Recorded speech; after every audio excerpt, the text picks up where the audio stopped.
Good morning, children. In today's class, we are going to continue with the topic World of Microbes. Under this topic, so far you have learnt about the different types of microorganisms, their applications, microbes and their diseases. Now, in today's topic, we are going to deal with the manifestation of diseases. So let's move on to the topic manifestation of diseases. Under manifestation of diseases, we have the topic as communicability of diseases. What is this communicability of diseases? Communicable diseases, they are the infectious diseases. Communicable diseases are the infectious diseases. That is, they are caused by the external factors. These communicable diseases are caused by the external factors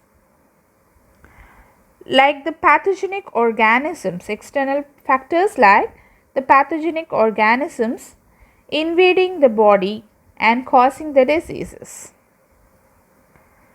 So, the pathogenic organisms like bacteria, virus, vectors and parasites.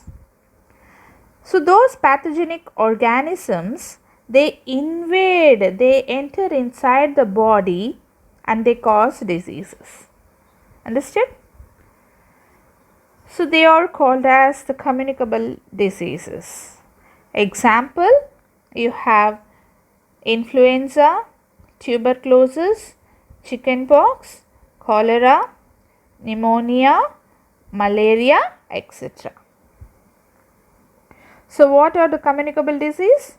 They are the infectious disease and they are caused by the external factors like the pathogenic organisms like bacteria, virus, vectors, parasites, etc.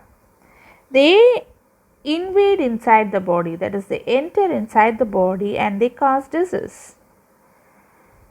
Example of such disease are influenza, tuberculosis, chickenpox, cholera, pneumonia, malaria, etc.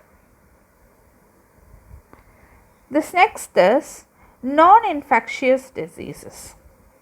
What are these non-infectious diseases? The non-infectious diseases are the non-communicable diseases. So, they are not communicable, they are non-communicable. They are non-communicable diseases. They are caused by internal factors like malfunctioning of organs, the genetic causes, etc. So, what are these non-infectious diseases? They are not communicable. They are not spread from one person to the other person. So, communicable diseases, they are infectious. They are infectious diseases that spread from one person to the infected person to the other infected person. But the non-infectious diseases are non-communicable diseases. They are caused by the internal factors like malfunctioning of organs, genetic causes, etc. So, these infectious diseases, that is non-infectious disease, examples, diabetes, coronary heart disease, obesity, cancers, etc. So, what are the non-infectious diseases? Non-infectious diseases, they are not communicable. They cannot spread from one person to the other person. And they are, how they are caused? They are caused by the internal factors.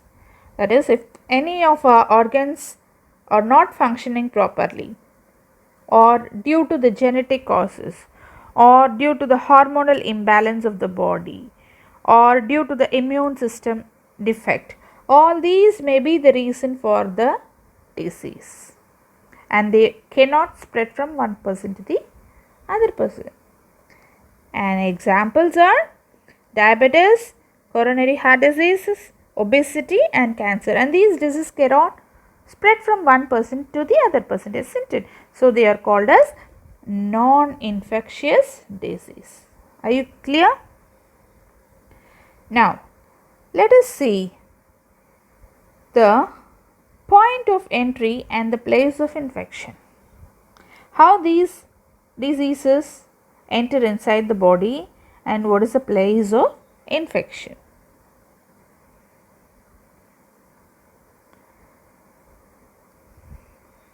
So, the disease causing microbes. So, the microorganisms, that is disease causing microorganisms, they enter the body through the different means. They enter the body, that is they enter inside the body through different means. An infection develops when these pathogens enter the human body. So, how an infection is caused to a healthy person? When these pathogens, that is when these microorganisms enter into the human body through contaminated water, air, food, soil, physical contact, sexual contact and infected animals. So, these are the point of entry inside the human body. So, how the disease are spreading inside a healthy person, from one infected person to a healthy person? So, what is the point of entry? So, these disease causing microorganisms, they enter the human body through different means. So, how do they enter inside a body?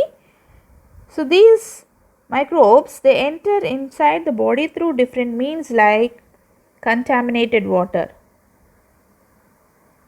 impure, that is the water which is not pure, contaminated water, contaminated air with impurities, spoiled food, the soil with microorganisms, physical contact with the infected person, sexual contact with the infected person and infected animals. So, through infected animals also the microorganisms spread from person to person. Are you clear? Next is, they may be the organ specific or tissue specific, or that is within our body where the microbes resides. That is, the microbes which enter inside the human body, they are particular to an organ. They are organ specific. They enter a particular organ or they enter a particular tissue. They need a particular tissue for development, or they need a particular organ. They enter a particular organ for their development. So, they reside inside the body under a specific organ or a specific tissue. Are you clear? So, the point of entry and the place of infection is clear for you. Next, we will move on to the reservoir of infection. So, what is the reservoir of infection? Reservoir of infection refers to the specific environment in which the pathogens can thrive well and multiply without causing diseases. So, what does it mean? So, the infections or the microbes will stay or retain in a particular place of a human body and they multiply their organisms. That is called as reservoir of infections. So, specific environment in which the pathogens can thrive well. So, which is a suitable place for the organisms to multiply, thrive is to live and multiply without causing the disease. Are you clear? Say for example, water, soil, animal population. So, they live inside such environment, that is microorganisms lives in a contaminated water, soil and animal populations too. So they are the reservoir of infections. So if you consume a contaminated water, so the disease spreads from the contaminated water to your human body, is it? So which is a reservoir of infection here? The contaminated water. So microorganisms are retained in the contaminated water or soil. So they live there, they thrive well and they multiply in the contaminated water. So when a healthy person happen to consume a contaminated water, what will happen? The disease causing microorganisms from the reservoir, means like contaminated water or soil, they enter inside the human body. Are you clear? So that is called as the reservoir of infection. Next is incubation period. So what is this incubation period? The interval between the infection and the first appearance of the disease. So that is called as incubation period. So what is the incubation period? The interval between the infection and the first appearance. So once the microorganism enter inside the body, they will not cause disease. So they live inside the body and they spread among the body, the blood through the bloodstream, and they start showing their symptoms. Like symptoms, what are the different? We have different types of symptoms for different diseases. So that is called as the first appearance. So when it shows its first symptom, that is called as the incubation period. That is the period of infection and the appearance of the symptom. The first appearance of the symptom is called as the incubation period. So this may vary from few hours to several days. Immediately the microorganisms will not show any symptoms. So they reside well, they thrive well, they multiply. After that they started showing their symptoms. So that is called as the incubation period. Next is the infection. Infection is the entry, development or multiplication. What is infection? Infection is the entry, development or multiplication of an infectious agent in the human body of animals. So infection is the entry. They enter inside the body, they develop inside the body and they multiply. So they are the infectious agents. So they cause infection inside the body. Once they enter inside the body, they started showing the development and multiplications. So that is the infectious agents. Are you clear?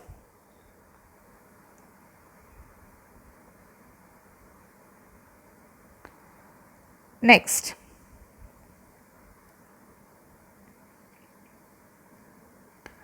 So let us see some of the interesting facts today. What are the interesting facts today? When is the World Health Day celebrated? It is celebrated on April 7th. So World Health Day is celebrated on April 7th. World Malaria Day, it was celebrated on 25th April.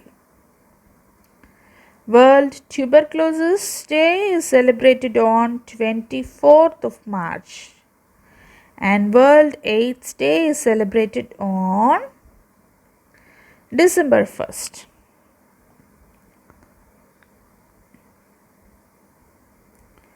Next we are going to see the harmful effects of the microbes. So first is the tissue damage. So harmful effects of microbes. First topic what we are going to see is tissue damage. The pathogens causes disease in two ways. So the pathogen causes disease in two ways. They are the tissue damage. The second one is the toxin secretion. So first we will start with the tissue damage. So what is tissue damage? Many pathogens destroys the tissues or organ of the body, causing morphological and functional damage. So what does it mean? So the microorganisms, once they enter inside the body, they affects the tissues. They cause damage to the tissues. So how do they cause the damage to the tissues? Either by morphological or functional damage. Either they destroy the organ or they will disturb the functions of the particular organ. For example, you have for example we will see bacterium of pulmonary tuberculosis. Bacterium of pulmonary tuberculosis causes damages the cells of lungs. So what does the tuberculosis disease damages? It damages the lungs. So it destroys the lungs tissue. It damages the cells of lungs. And the hepatitis destroys the liver tissue. Hepatitis destroys the liver tissue. So certain microorganisms, they are harmful to your particular organs or they destroy the particular organs. So that is called as tissue damage. So microorganisms, they develop inside the body and they destroy particular organs. Say for example, tuberculosis. So this tuberculosis, that is bacterium of pulmonary tuberculosis, the bacterium which is responsible for pulmonary tuberculosis, that is tuberculosis, it damages the cells of the lung. So it destroys, it damages the cells, lung cell. And what about the virus? The virus causing hepatitis. Hepatitis is caused by the virus, and this virus destroys the liver tissue. It destroys the liver tissue. The second harmful effects of microbes is toxin secretion. So many pathogens secrete poisonous substance. They secrete some poisonous substance. They are called as toxins. What are toxins? The poisonous substance secreted by the pathogens. They are called as toxins, which causes the tissue damage leading to the diseases. So the particular toxin secretion, that is poisonous substance which damages the tissues leading to particular diseases. Are you clear, children? Now let us move on to some of the diseases. So we will study about some causative organisms.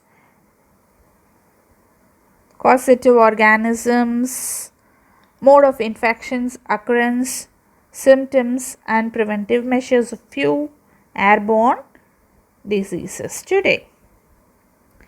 So we have different types of airborne disease caused by virus and bacteria. So let us go with the airborne diseases caused by the bacteria and the virus. So let's start with the viral diseases caused by airborne. That is airborne, the disease spreads through air. What do you mean by airborne disease? The disease which spreads through air. The human beings inhale atmospheric air, isn't it? So we inhale atmospheric air. Due to the continuous inhalation of the contaminated air, the chances of airborne microorganisms to find a host and causes infections are higher. So because when we continuously consuming the contaminated air, that may causes diseases. So most of the respiratory tract infections are caused by inhaling the pathogenic air, that is contaminated air with pathogens. So if we keep on consuming the contaminated air with pathogens, they cause diseases. And these pathogens are transmitted through droplets, the water droplets. When we speak, water droplets comes out, isn't it? So through the water droplets caused by coughing, sneezing, dust, spores, etc. So these are the factors which causes the diseases. Airborne diseases are caused by bacteria and virus. As I said before, this airborne diseases are caused by bacteria and viruses. A few airborne diseases and their modes of transmissions are given here in the tabular column. Let's see in detail. The first airborne disease is caused by virus. Now what are we going to see? The airborne disease caused by virus. Airborne disease caused by virus. What is the name of the disease? Common cold. The name itself we can clearly understood. It's a common cold which occurs among the population, isn't it? So it's a common cold. This common cold is caused by a virus called rhinovirus. You can see the picture of rhinovirus here. So this is a rhinovirus. So this rhinovirus is responsible for the common cold. And how it is transmitted from one person to the other person? It's a droplet infection which spreads from one person to the other person. And what are the tissues or organs affected by this virus, rhinovirus? They infect the upper respiratory tract, that is inflammation of nasal chamber. This is a nasal chamber, and this nasal chamber gets inflamed because of this virus, rhinovirus, and it's the name of the disease called as common cold. What are the symptoms of common cold? Generally, we'll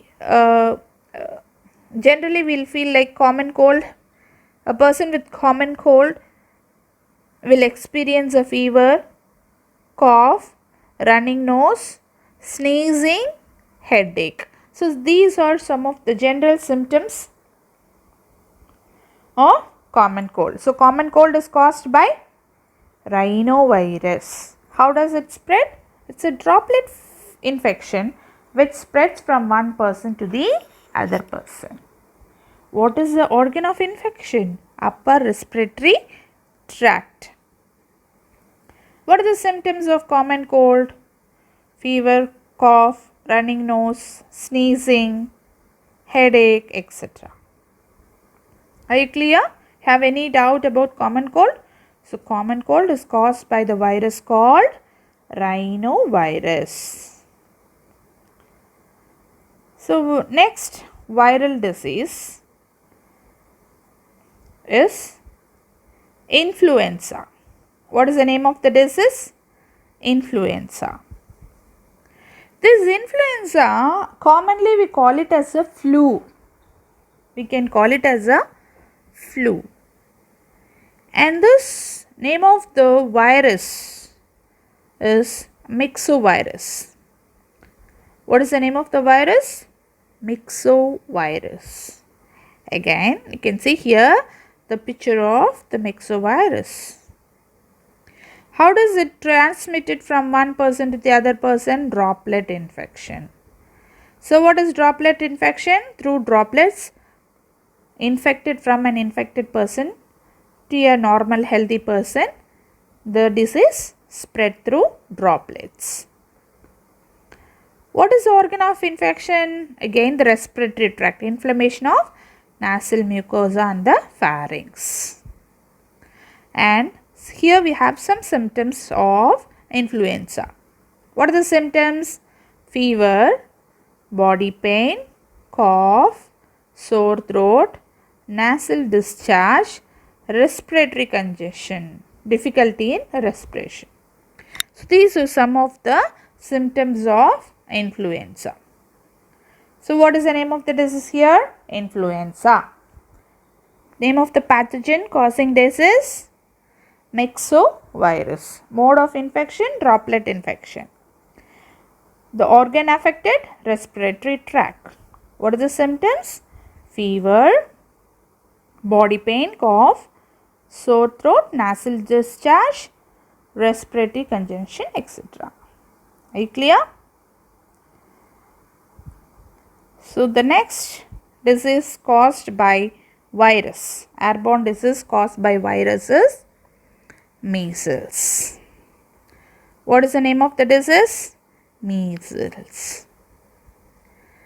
The causative organisms for measles disease is Rubella virus. What is the name of the virus? Rubella virus.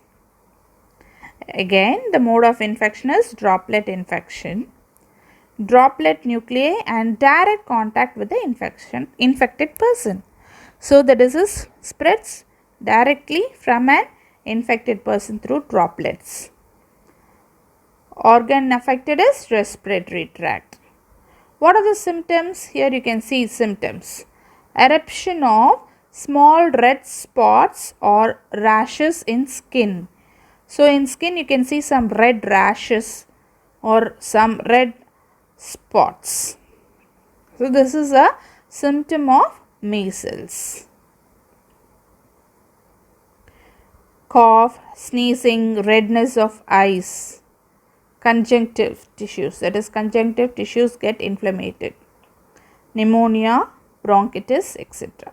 So all these are the symptoms of the disease measles. Here you can see the picture of the virus. You have any doubt? Next disease caused by virus is mumps. What is the name of the disease? Mumps. The causative organism for the disease is Myxovirus Parotids.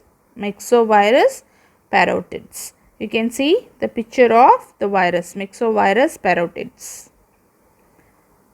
Again, this is a droplet disease. Droplet nuclei and direct contact with the infected person. Here you can see the mode of transmission is almost all same because it's a droplet disease, airborne diseases. So it's spread through air, contaminated air. So for all this you have that the mode of transmission is similar. Organ of affected tissue is upper respiratory tract. You can see the organ of affected tissue is also the same, almost the same. What are the symptoms? Enlargement of parotid gland. You can see the parotid gland here. The enlargement of parotid gland. Here this is major symptom of the mumps.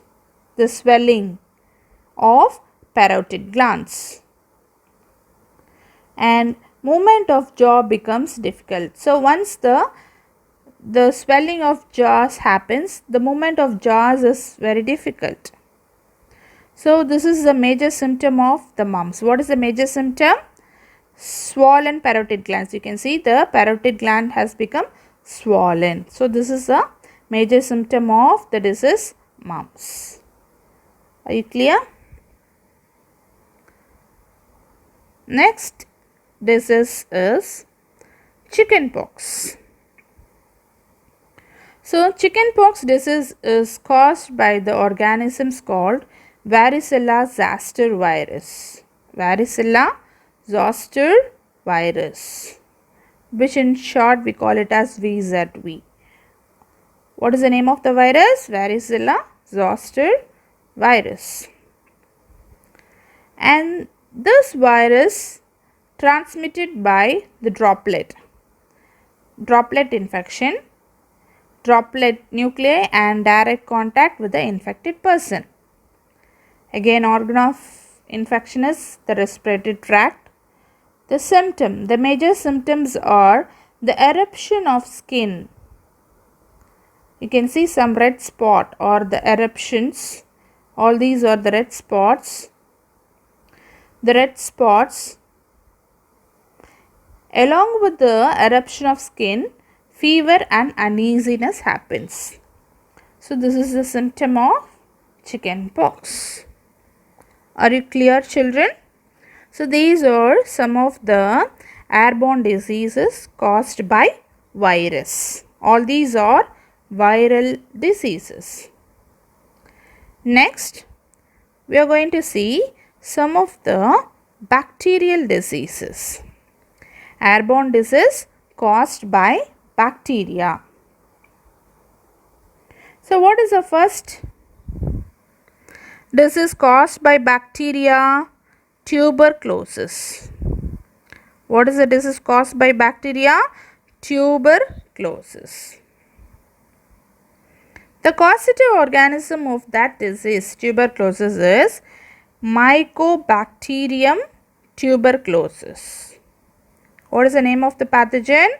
Mycobacterium tuberculosis.